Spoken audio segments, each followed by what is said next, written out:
नमस्ते dear student, मेरा नाम राधे श्याम है और हम लोग इस वीडियो में डिस्कस कर रहे हैं कि magnetic field on the axis of current loop. मतलब किसी भी करंट, अगर किसी भी एक लूप में करंट दिया हो तो उसके एक्सिस पर एट सम डिस्टेंस किसी पॉइंट पी पर मैग्नेटिक फील्ड क्या होगा, इसी को हम लोग इसमें डिराइव करेंगे। उसके बाद उससे रिलेटेड फर्दर प्रूफ्स और देखेंगे। तो इसमें क्या है कि हमारे पास एक लूप है जिसमें करंट आई फ्लो हो रहा है, इसका रेडियस ए है और मान लेते हैं कि ये वाई जेड प्लेन में है। ऐसे है, वाई जेड प्लेन में है और इससे एट आर डिस्टेंस पर एट ओ एक्स एक्सिस, एक्स डायरेक्शन में एक्सिस पर एट पॉइंट पी हम लोग मैग्नेटिक फील्ड फाइंड आउट करना चाहते हैं इस करंट लूप की वजह से। तो हम लोग को पहला बेसिक सा फॉर्मूला हमें पता है, बायो-सेवर्ट लॉ, कि due to current element magnetic field जो होता है वो क्या होता है, dB equal to mu 0 by 4 pi I dl cross r divided by r cube is distance. तो ये हमें फॉर्मूला बेसिक हमें ये फॉर्मूला पता है, due to a current element magnetic field क्या होता है। तो ये बायो-सेवर्ट लॉ से है, बायो-सेवर्ट लॉ से किसी भी करंट एलिमेंट से मैग्नेटिक फील्ड पता है। तो हमने ये मान लिया कि एक हम लोग करंट एलिमेंट लेते हैं, ऐसे एक किसी एक पॉइंट पर इस पर लेते हैं करंट एलिमेंट, और ये करंट एलिमेंट क्या होगा, अलोंग द सर्कल होगा, और अलोंग द सर्कल होगा तो वो होगा जो भी करंट एलिमेंट लेंगे हम लोग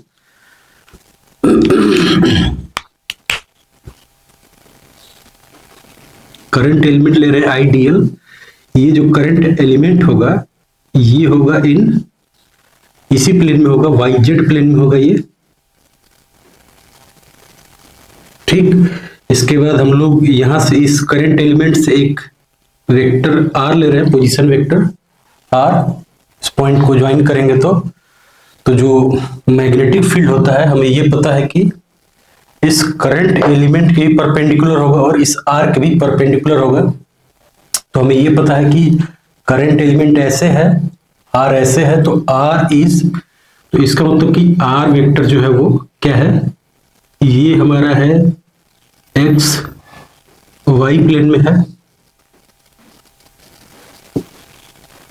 ठीक। ये एक्स वाई प्लेन में है, इसका मतलब कि आईडीएल वेक्टर और जो करंट एलिमेंट वेक्टर है और जो पोजीशन वेक्टर है वो एक दूसरे के परपेंडिकुलर हो गए।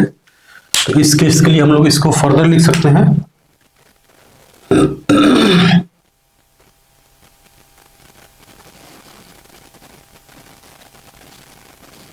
Mu 0 upon 4 pi I D L, R हो जाएगा, ये आर आर कैंसिल हो जाएगा नीचे, और बीच में जो साइन थीटा आएगा डिवाइडेड बाई आर स्क्वायर, और साइन थीटा जो है वो 1 हो जाएगा क्योंकि दोनों एक दूसरे के परपेंडिकुलर है, और इनटू ये हम लोग केवल मैग्नीट्यूड लिख रहे हैं, ठीक। तो ये जो वेक्टर होगा आर के परपेंडिकुलर होना चाहिए, इसके भी परपेंडिकुलर और इसके भी परपेंडिकुलर, तो इसके परपेंडिकुलर ये वेक्टर है, तो ये हमारा डीबी वेक्टर है।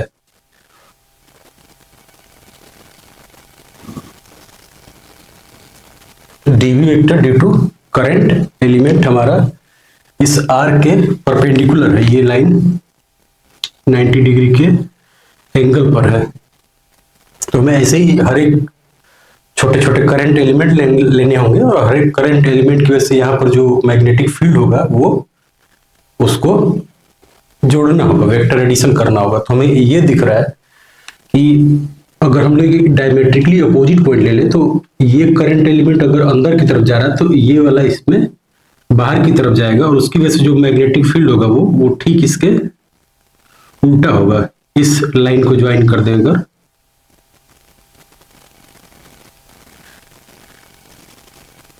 तो इसके ठीक उल्टा होगा। ठीक है, होपफुली ये बात समझ में आ रही है। यहाँ पर जो करंट एलिमेंट लेंगे उसकी वजह से जो मैग्नेटिक फील्ड होगा वो ठीक इसके ठीक उल्टा होगा। तो ऐसे हम लोग बहुत सारे डायमेट्रिकली अपोजिट पॉइंट ले सकते हैं, जहाँ जिनके करंट एलिमेंट जो होंगे एक दूसरे के अपोजिट में होंगे। तो जब अपोजिट में हो रहे हैं तो इसका मतलब कि ये जो फील्ड है इसका दो कंपोनेंट होगा, एक वर्टिकल कंपोनेंट और एक horizontal component, D B X बोले और इसको बोलते हैं डी बी वाई बोलते हैं। उसी तरीके से नीचे वाले को भी हम लोग ब्रेक कर सकते हैं, डी बी वाई नीचे की तरफ, D B X along the x axis. तो ये पता लग रहा है कि डी बी वाई जो कंपोनेंट है वो कैंसिल आउट हो जाएगा और केवल जो इस लूप की वजह से जो मैग्नेटिक फील्ड बचेगा वो अलॉन्ग द एक्सिस होगा। तो इसका मतलब ये हो गया कि हमारे पास जो मैग्नेटिक फील्ड है, जो रिजल्टेंट मैग्नेटिक फील्ड आएगा वो आएगा केवल एक्स डायरेक्शन में आएगा। तो एक्स डायरेक्शन में आएगा तो इसका मतलब कि हमें इसको ब्रेक करना चाहिए। इसको हम लोग ब्रेक के लिए मान लेते हैं कि ये एंगल थीटा है, तो ये हमारा हो जाएगा D B into cos theta हो जाएगा, एक्स के डायरेक्शन में है। और कॉस थीटा की वैल्यू हम लोग फाइंड आउट कर सकते हैं इस ट्रायंगल से। ये थीटा है, ये 90 माइनस थीटा, तो ये हो गया हमारा, ये थीटा है, ये 90 है, तो ये 90 माइनस थीटा, इसका मतलब कि ये एंगल जो है वो थीटा होगा।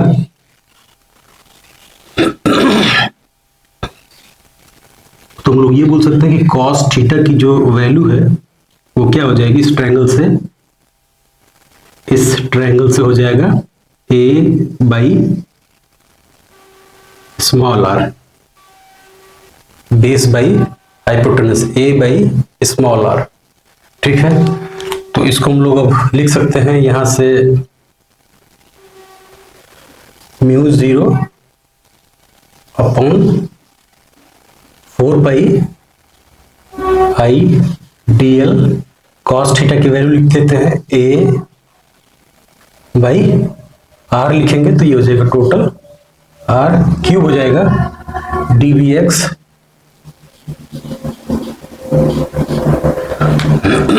तो हमें इंटीग्रेट करना पड़ेगा। इंटीग्रेट के पहले हम लोग ये लिख सकते हैं कि जो स्मॉल आर है, यहां से स्मॉल आर जो है वो क्या है, small r square is capital R square plus A square. तो इसको हम लोग सब्स्टिट्यूट कर दें तो ये हो जाएगा mu 0 I divide by 4 pi, A भी लिख लेते हैं इधर, उसके बाद हो जाएगा D L divided by are square plus A square. R की वैल्यू तो आर हो जाएगा, इसका मतलब कि आर जो है वो हो जाएगा 1 बाई पावर 1/2। तो यहाँ पर आर के पावर 3 है तो ये हो जाएगा 3/2 डी बी एक्स है। तो हमें net value B X find out करने के लिए क्या करना पड़ेगा, हमें इंटीग्रेट करना पड़ेगा। इसको इंटीग्रेट करेंगे तो हमें बी एक्स मिलेगा। तो जो बी एक्स की जो वैल्यू होनी चाहिए, ये डीएल जो है वो क्या है, इस current element along the, DL जो है वो लेंथ एलिमेंट है अलोंग द सर्कल है, और डीएल का जो इंटीग्रेशन है वो क्या आएगा, वो 2 पाई आर आएगा, पेरीमीटर रहेगा। तो यहां से फॉर्मूला जो क्या आ जाएगा, म्यू 0 आई बाई 4 पाई ऐसे लिख लेते हैं इंटू आई, और पेरीमीटर इसका है 2 पाई ए, और एक पहले से है तो ये हो जाएगा 2 pi A square divided by are square plus A square पूरे के पावर 3/2। इतना नेट करंट आएगा अलोंग द एक्स एक्सिस। ठीक है, तो magnetic field due to circular current loop on its axis at some distance, जो है इसका फॉर्मूला ये आया है। तो अगर हम लोग मैग्नेटिक फील्ड को ड्रॉ करें तो इसमें ऑब्वियस सी बात है कि हम लोग एट सेंटर भी बता सकते हैं। तो मैग्नेटिक फील्ड एट सेंटर क्या हो जाएगा, मैग्नेटिक फील्ड एट सेंटर जो है वो उसकी वैल्यू होनी चाहिए आर इक्वल टू 0 होनी चाहिए, ये सेंटर पर बताएगा। तो इस फॉर्मूले से क्या आ जाएगा वो म्यू 0 बाई 4 पाई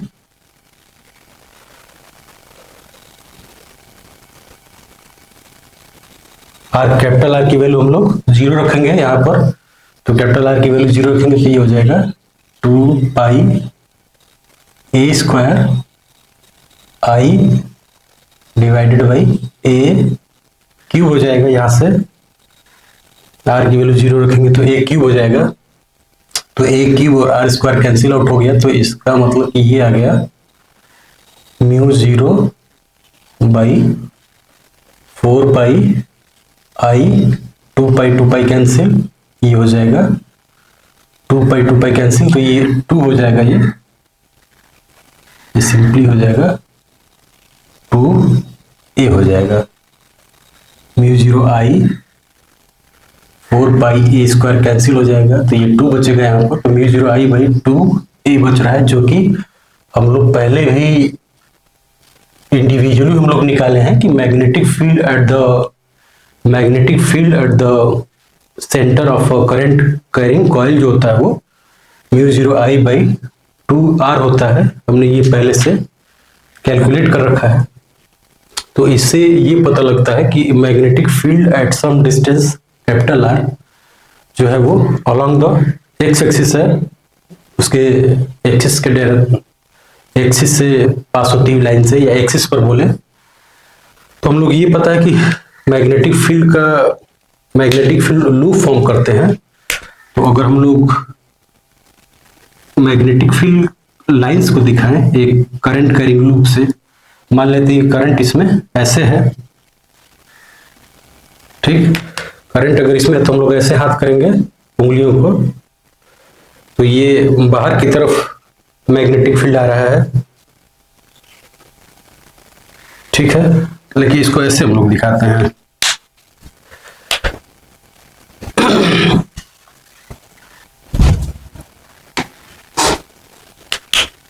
बाहर की तरफ नहीं हम लोग बनाना चाहते, हम लोग बनाना चाह रहे हैं कि अगर हमारा लूप ऐसे है, इसका प्लेन ऐसे और करंट इसमें ऐसे फ्लो हो रहा है, ठीक। तो अभी अगर हाथ हम लोग ऐसे करेंगे तो मैग्नेटिक फील्ड ऐसे होगा, तो along the axis magnetic field ऐसे होगा, करंट के डायरेक्शन में बी का डायरेक्शन ऐसे होगा, और ये इनटू द मतलब कि नीचे से आ रहा होगा और बाहर की तरफ निकल रहा होगा। और हमें ये पता है कि लूप फॉर्म करते हैं, तो बाकी अगर बनाएंगे तो ऐसे बनेंगे मैग्नेटिक फील्ड का डायरेक्शन।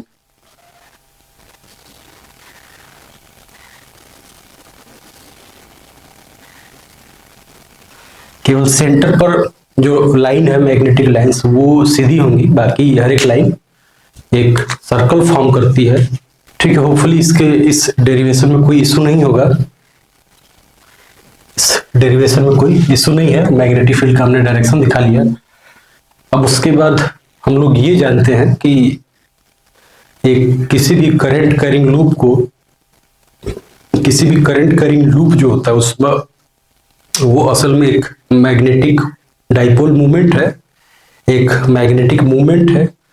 तो मैग्नेटिक मूवमेंट है तो उसकी वजह से जो फॉर्मूला आता है वो देखते हैं कि क्या वो भी इसी फॉर्म में आता है कि नहीं।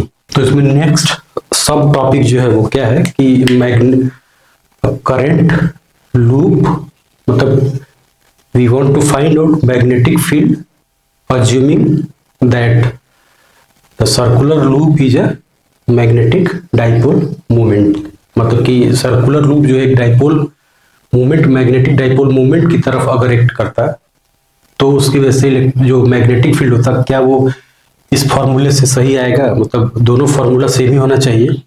तो मान लेते हैं कि हम लोग क्या क्या कह रहे हैं कि लूप एज डाइपोल, तो सर्कुलर लूप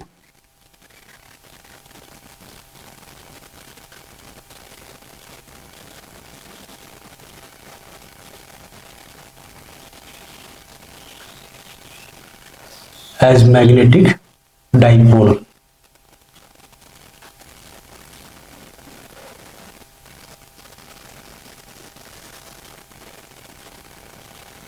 तो इसमें अज्यूम है कि करंट फ्लो हो रहा है इस लूप में, नहीं तो बस केवल लूप का मतलब नहीं है।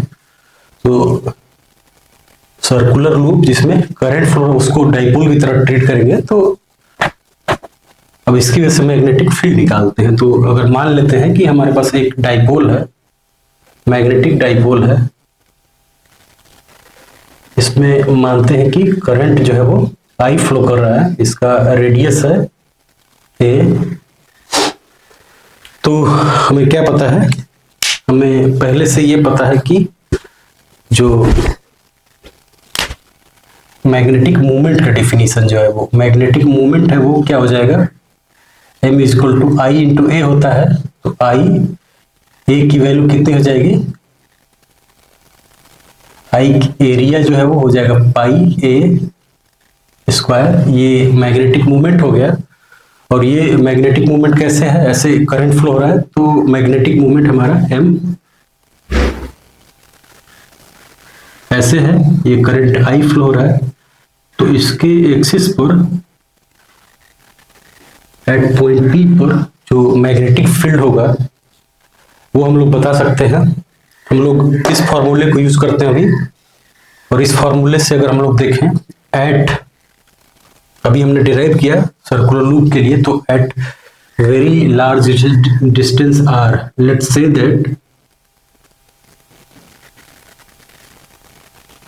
r is very large compared to radius of circle a और loop is a। तो इस पॉइंट B पर जो मैग्नेटिक फील्ड होगा वो क्या होगा, इस फॉर्मूले से जब r is very large compared to a, तो आर स्क्वायर प्लस ए स्क्वायर जो है वो एग्जैक्टली आर स्क्वायर हो जाएगा। तो इस फॉर्मूले से इसको हम लोग लिख सकते हैं mu zero I into 2 pi A square divided by 4 pi, और r square plus A square will become r square because r is very large compare to a. तो ये आर स्क्वायर और पावर 3/2 हो जाएगा, आर क्यूब हो जाएगा। ठीक है, तो ये मैग्नेटिक फील्ड का फार्मूला आ गया due to a circular current carrying loop, जो हमने अभी ड्राइव किया था उससे आ गया। तो इसको कंपेयर करते हैं इस मैग्नेटिक फील्ड के, इसको कंपेयर करेंगे ड्यू टू मैग्नेटिक मूवमेंट। तो ये bx है, bx जो है वो क्या हमने निकाला, mu zero I by 2 pi A square divided by 4 pi R cube. हमने ये फॉर्मूला निकाला, हमें मैग्नेटिक मूवमेंट m की वैल्यू पता है वो क्या है। तो इस फॉर्मूले को फर्दर हम लोग ऐसे लिख सकते हैं, mu by 4 pi I into pi A square is m, तो ये हो जाएगा 2m divided by capital R cube. ये हमारा मैग्नेटिक फील्ड का फॉर्मूला हो गया।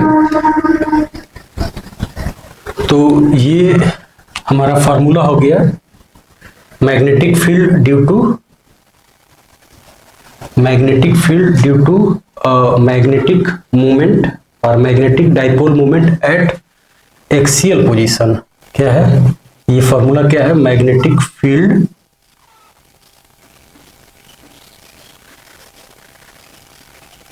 Due to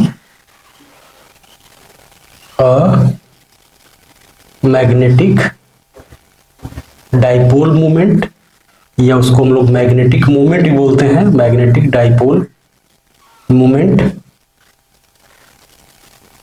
eight axial position. ये फॉर्मूला हम लोग पहले उससे देख रखे हैं। In case of electric dipole हम लोग लेते हैं, इलेक्ट्रिक डाइपोल लेते हैं, ये हो गया माइनस क्यू, ये हो गया प्लस क्यू। तो डाइपोल मूवमेंट P ऐसे हो गया, और at some large distance at some point P at a large distance, यहाँ पर जो इलेक्ट्रिक फील्ड है इसका जो फॉर्मूला आता है, इलेक्ट्रिक फील्ड का जो फॉर्मूला आता है वो क्या है, वो होता है E x is equal to 1/4 pi epsilon 0 into 2p divided by are cube. ये हम लोग पहले से देख रखे हैं। तो ये बोलते हैं कि अगर वेक्टर लेंगे तो अलोंग द डाइपोल मूवमेंट के ही डायरेक्शन में जो इलेक्ट्रिक फील्ड होता है उसका डायरेक्शन डाइपोल मूवमेंट के ही अलोंग होता है। यहाँ पर भी जो मैग्नेटिक फील्ड आ रहा है उसका जो डायरेक्शन है वो अलोंग द bx है, वो अलोंग द एक्स एक्सिस है, वो m के ही डायरेक्शन में। ये जो m आया है, ये जो डाइपोल मूवमेंट इसका आएगा m, वो उसका डायरेक्शन अलोंग है, ठीक है, उसी के अलोंग होगा। तो ये बिल्कुल exactly comparable to electric dipole movement के जैसा ही फॉर्मूला आ रहा है ये। तो इसको हम लोग वेक्टर फॉर्म में भी लिख सकते हैं ऐसे, ठीक है। होपफुली कोई इशू नहीं है। फिर उसके बाद हम लोग परपेंडिकुलर बाइसेक्टर पर बताते हैं मैग्नेटिक इलेक्ट्रिक फील्ड कैसे बताते हैं। At perpendicular bisector equatorial position, ठीक, ये भी पोजीशन एट, मतलब position is very large distance है, एट आर है, तब ये फार्मूला होल्ड करता है। तो ये जो इस पॉइंट पर इलेक्ट्रिक फील्ड आता है वो एंटी पैरेलल होता है डाइपोल के। ये जो इलेक्ट्रिक फील्ड आता है E2 बोलते हैं इसको, मान लेते हैं कि ये E2 है, ये E1 है, या इसको EY बोले, EY। तो हमें ये पता है कि एट इक्वेटोरियल पोजीशन वो क्या होता है, इक्वेटोरियल पोजीशन क्या आता है 1/4 pi epsilon 0 p by are cube. और अगर वेक्टर फॉर्म में लिखेंगे तो ठीक इसके उल्टा है, p के उल्टा है। तो अगर ये p लिखते हैं और ये मैग्नेटिक फील्ड है तो इसका डायरेक्शन यहाँ पर बिल्कुल हमें -p लेना पड़ेगा, ठीक है। ये this is at equatorial position field, या बोलें कि electric field equatorial position perpendicular bisector है, इक्वेटोरियल ये है। तो अब मैग्नेटिक फील्ड भी इसी,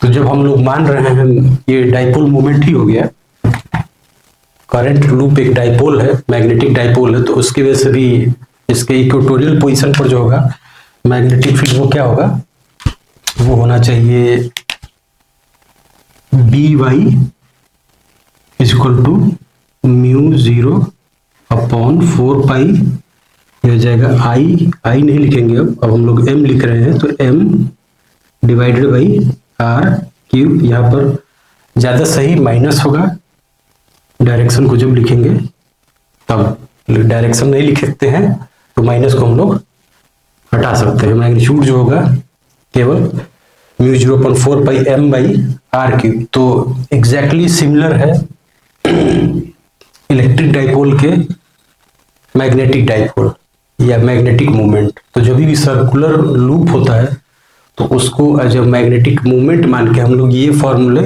यूज कर सकते हैं मैग्नेटिक फील्ड बताने के लिए, ठीक है। तो बेसिकली हम लोगों ने क्या किया कि हमने चार्ज को रिप्लेस किया है बाई करंट एलिमेंट, ठीक, और